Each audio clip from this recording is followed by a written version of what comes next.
Hello and welcome to my channel. I guess this is going to be a new little mini series that I'm going to do every week, just giving some more insights into Dubai real estate. My name is Adam. I'm 17 years now in real estate with 7 years in Dubai. I kind of see myself a little bit different as an agent that you would normally see in the market. I class myself more as a portfolio manager, and I want to give an insight about investing in Dubai, but not just investing in Dubai. I want to give an insight about different case studies that I've got with my clients in particular, from them buying the unit to now the unit being handed over and actually making them money. Okay, so like I said, we're going to do a case study on an individual property, an individual client every week. This week we're going to head over to Port de la Mer.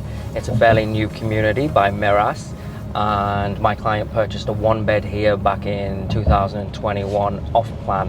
So a lot of content on the internet now is about different developers, different projects, different areas of Dubai, kind of showing off the glitz, the glamour, the luxury side. But what a lot of videos are not doing is showing how to buy, you know, from A to Z, what you can expect when purchasing a property in Dubai. But we talk a lot about off-plan in this market, but what is off-plan?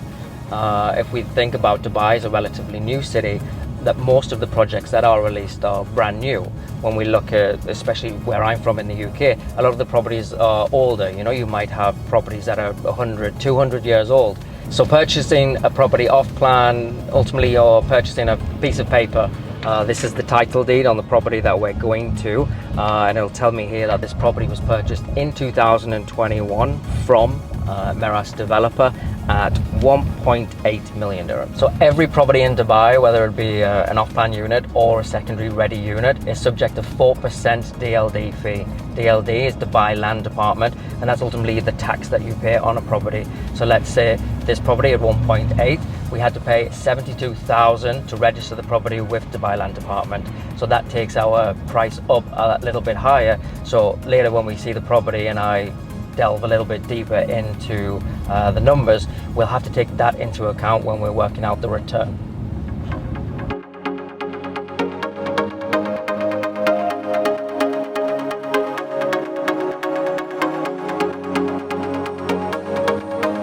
So this is the project behind me. As you can see, it's nothing like you would expect being in the Middle East. It's more like a European city. So let's go inside and take a look inside the property. Try to imagine that when this property was handed over, it was given 4 blank white walls.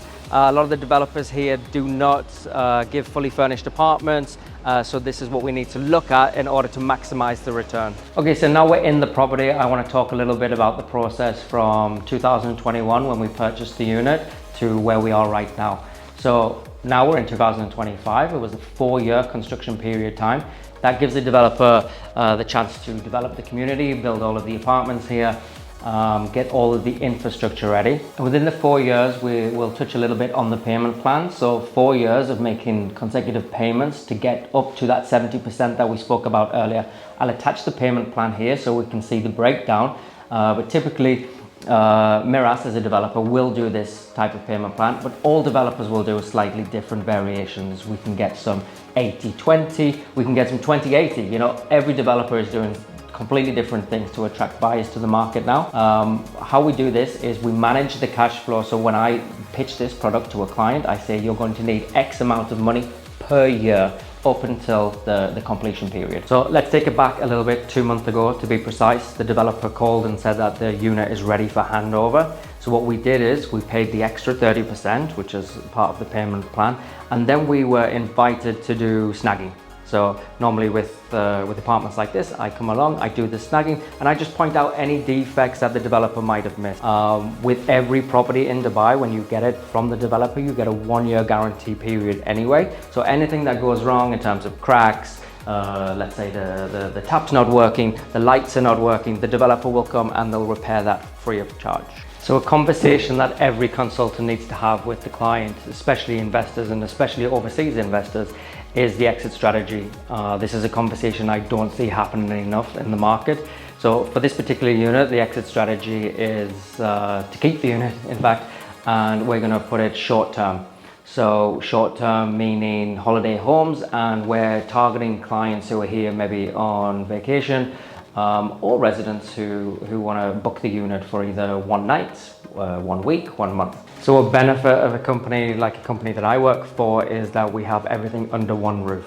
So I was able to partner with the relevant departments to maximize the return on this property. So let's say we are going short-term rentals. So I'm going to give this over to the short-term holiday homes company, and they're going to give me a projection of how much this property is going to make in the market.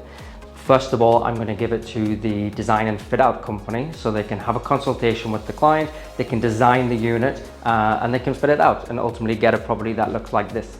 So we did select this property with holiday homes in mind. So we selected this unit on the first floor. It overlooks the pool, the marina, beautiful views. And the questions that we have to ask ourselves when purchasing a property is, if we're putting on short-term homes, would you want to stay here yourself? I'm sure you can agree this is a perfect apartment for any holiday maker staying a week, a month in Dubai.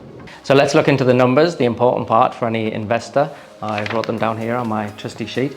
So the property purchase price direct from the developer was 1,810,000 dirhams. Like I mentioned before, we have to add the 4% Dubai Land Department fee, which was 72,400. We then look at the renovation costs. So this renovation cost is typical. We call this our standard package. We have 3 levels of package depending on the property. This full furnished design came to 50,000 dirhams. So we add that on to the cost. The service charge, every property in Dubai has a service charge, whether that be apartment or villa. This service charge in particular is 26 dirhams per square feet. So that works at 21,398 dirhams for the full year service charge. So we need to remove that from our income. This property itself would rent on a long-term market for 130,000 dirhams. That would be one tenant staying in the property for 1 year. And we estimate the short-term income to be 150,000 dirhams net to the owner. That's after all of the fees, in terms of the management fees, the cleaning, the check-in, the check-out. So we look at a total spend of 1,932,400 for the property, the taxes, the renovation, and the management.